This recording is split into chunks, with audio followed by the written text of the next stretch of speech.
Hello and welcome to the show. Now, those of you that have watched my videos regularly will know all about the almighty wings is a nickname that I've given to various vehicles in the past that have the craziest of rear spoilers. And while I was at the Goodwood Festival of Speed, I figured I would go on a quest to try and find the almightiest of rear wings. I would like to start by apologising for the slightly wonky camera work. I had bought a relatively basic kind of stabilising thing with my GoPro that I thought would work. It turns out it didn't really in the end, so sorry for that. We start off with a special mention to the half-real, half-Lego Porsche. It is, after all, the only car on this list that has half of its rear wing made out of, well, Lego. I'm not quite sure what that does for the aerodynamic properties of the car. Still, though, really rather cool. This is a fantastically impressive model too, so incredibly detailed with the Lego work. Yeah, I really like it. And having a rear wing made out of Lego is also special. Another special mention to the McLaren M15 with one of the more interesting wing placements that I saw. It's not the largest of spoilers, no. It kind of sits in the middle of the car, kind of above the engine. A rather interesting position. A gorgeous little race car, this one. But yeah, quite an interesting wing placement. Another special mention to, well, a top-fuel dragster. Not only does it come in the correct colours, and not only does it have figures that, well, my kind of figures really, 8,000 horsepower. That's a lot in this vehicle. It does have a rather impressive wing. It looks even more impressive because it's, well, kind of held up on scaffolding, and so yeah, these cars are absolutely crazy. And let's face it, they need any bit of grip that they can to try and get it launched off of the line. The starting point really for this quest, though, would be a Ford Focus, the McRae rally car. Colin McRae was one of my sort of childhood heroes growing up. I loved watching the rallying, so this seemed like a suitable place to begin the quest. It is, after all, a rather interesting wing that they have going on the Focus. You can also see, yes, it was a very English weekend weather-wise. Up first to the touring cars, we've got the Renault Laguna, one of my favourite eras of touring cars. These vehicles were really rather cool. The Laguna, my favourite of the lot of them.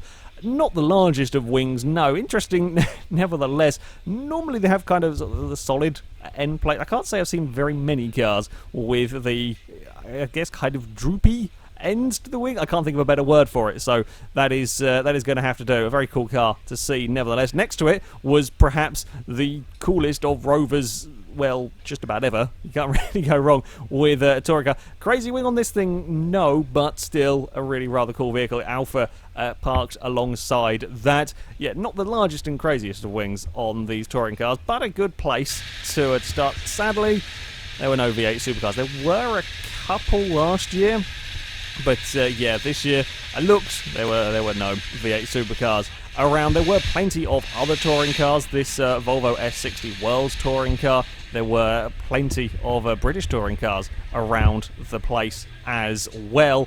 But for me personally, it was mainly the classic touring cars that were the most interesting.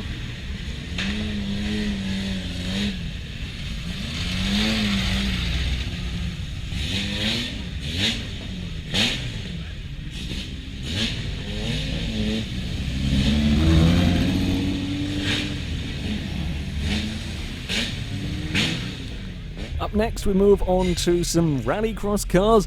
These things are, well, pretty damn crazy. Many horsepower. It's four-wheel drive, do 0 to 60 in ridiculously fast time. We have the Audi S1 here that has, well, a wing on top of a wing, because you most definitely need both. The Citroen DS3 was also around. There was Ken Block's Focus that was sat at the Ford stand again, going for this kind of double rear wing on the back. Yeah, it's slightly larger and more impressive than the older Rally Focus. His Fiesta wasn't bad either.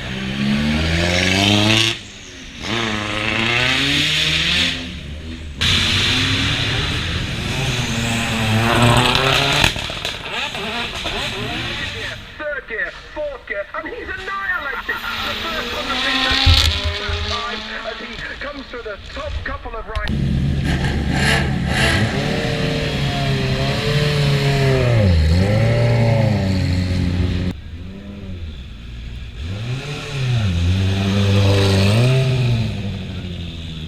first 100 metres. He's annihilated it. 4.7 seconds. Only a smidge slower than his son Liam a moment ago. So far, the cars had been doing quite impressively. Of course, the GT cars, well, they were always going to have some crazy aero, crazy downforce, and no more so than the new Ford GT. It's it's a rather interesting looking car in general, the GT, and have got to say, yeah, it's a pretty spectacular. It certainly gives the Bentley a run for its money when it comes to the crazy rear wings. One of the amusing things, the kind of the holding area for these cars was a little bit narrow. And, well, it might have had a mighty rear wing, but it didn't quite have a mighty steering lock with this one. Quite a few cars were having trouble trying to get the vehicles around a rather tight corner, so, yeah, a lot of them were having to be pulled back. Ford GT, though, certainly does make a rather unique noise.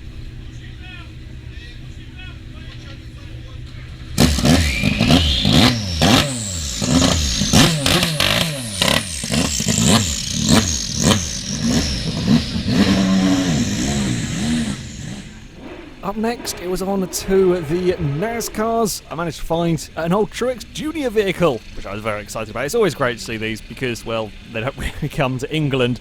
So, yeah, getting to have a look around these cars was fantastic. I kind of love the simplicity of them. And, yeah, they do produce some incredibly exciting racing. Now, as far as wings go, well, they have quite impressive dams at the back of them. However, after all these designs, for going high speed around ovals, Mighty Wing would give it Mighty Drag, and that's not necessarily so good for the speed. And while, yes, the wings are not the craziest, the noise was most definitely mighty from these huge engines. I could tell from the waveforms of the videos while I was editing this just when one of these cars appeared, because they were louder than, well, just about everything else, really.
Indeed, the NASCARs were very impressive. Of the lot of them, well, Red Bull did have their, I guess, kind of drift NASCAR thing that I did get to have a little bit of a poke around. There are many switches and buttons inside the cockpit of this one. As far as crazy wings go, well, this does kind of win out of the lot of them, seeing as it had a kind of impressive spoiler. It was, yeah, again, another great thing to able to get the chance to have a poke around. Yeah, it had, you know, kind of a bit of a mighty wing going on the back of it. Again, plenty of noise from it.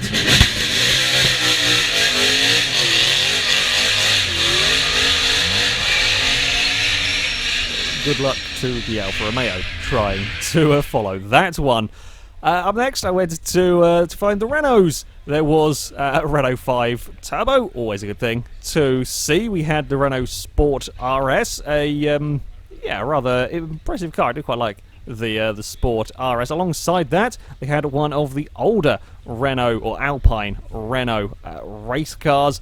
This thing, it's quite tiny actually compared to a lot of the kind of the sports cars and so on that we were seeing around. Yeah, relatively small. It has not a bad wing. Most definitely this one. Again, an interesting sound from it.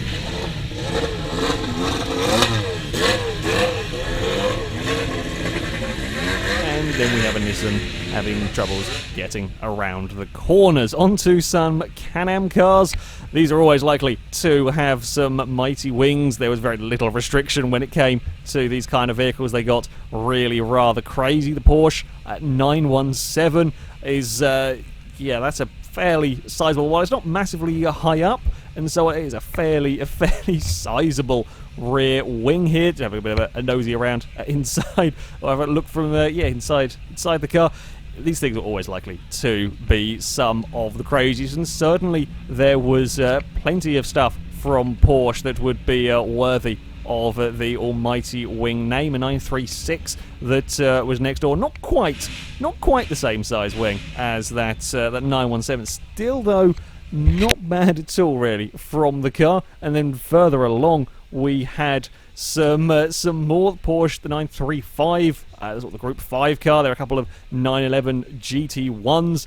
Again, some mighty impressive wings on the back of these cars. I do like the GT1 911s. I think they are fantastically good looking race cars. These ones, as wander around the back of them. Yeah, there was lots of competition was coming from the Porsche end. Again, noise front, pretty good.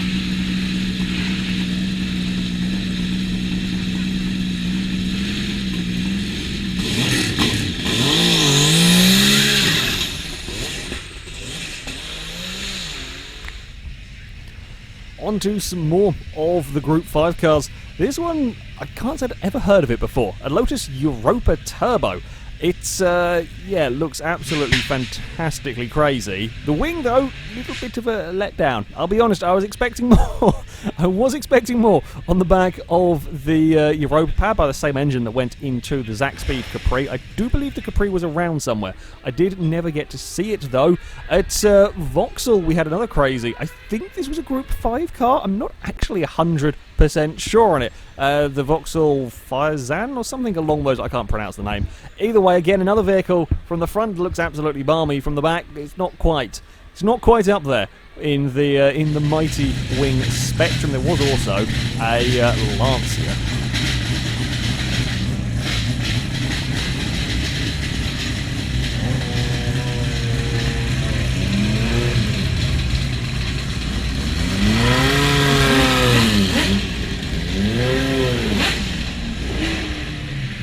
There was, of course, a Bentley, the GT3 Continental, that, after all, this is the car that started it all. Again, a mighty impressive wing on this one.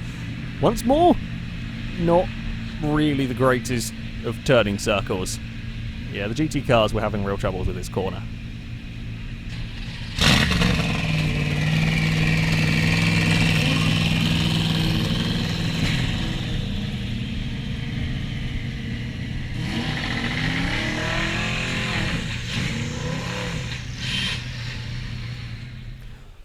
Another Can-Am car up next, the March Chevrolet 717. I do like the kind of shark fin on the front of it.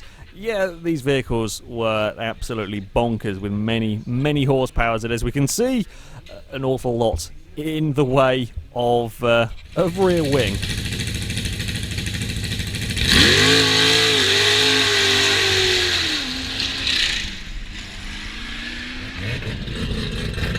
Now, of course, we couldn't do this without a mention of the Mad Mike's RX-8. Again, another one that I did get to have a bit of a look around. Now, personally, as you guys know, I'm not a particular fan of drifting, not particularly bothered by drifting, but always like to see crazy rotary power and with a rather impressive wing to boot. Doesn't quite get up there with some of the crazy vehicles around here. Still, nevertheless, a decent-sized spoiler. Also, some really rather cool wheels.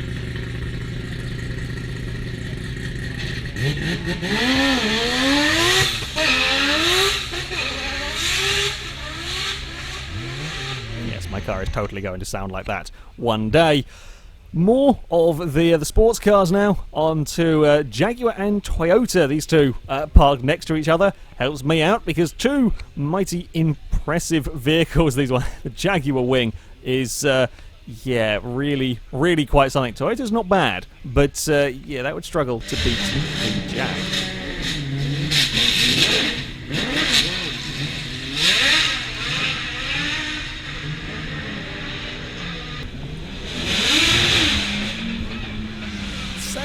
Jaguar would have some problems. At one point it lost a wheel. I'll put a link in the description to the video.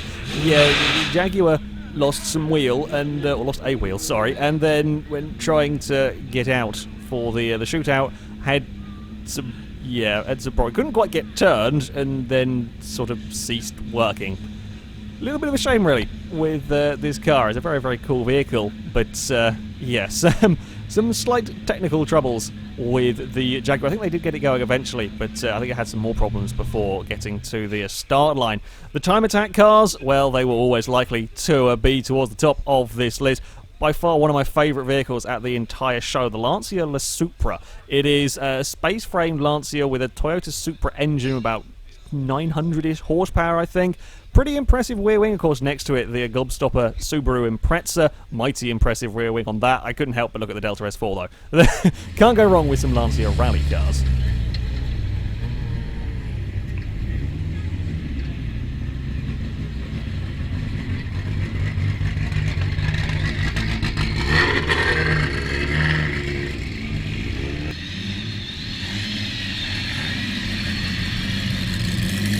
Perhaps the only real shame with the Lancia is nowhere near as noisy as I was expecting it to be.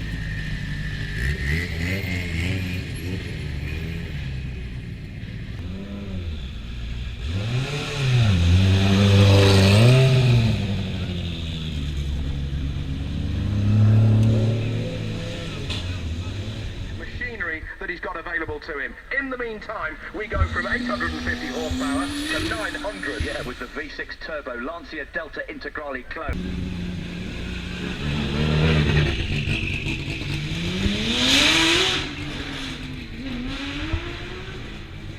Ollie Clark, winner here last year. 4 tenths up.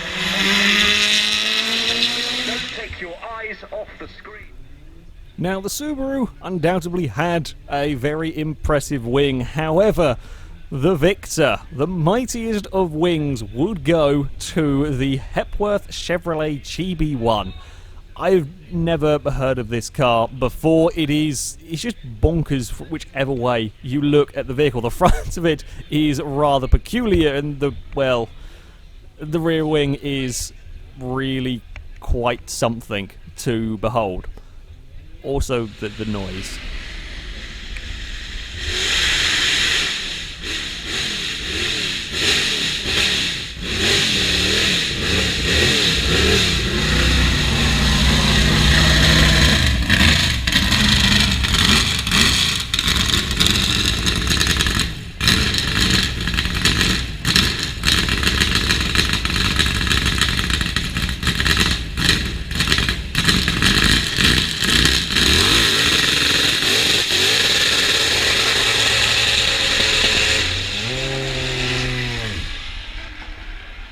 Yeah, good luck to the car following that.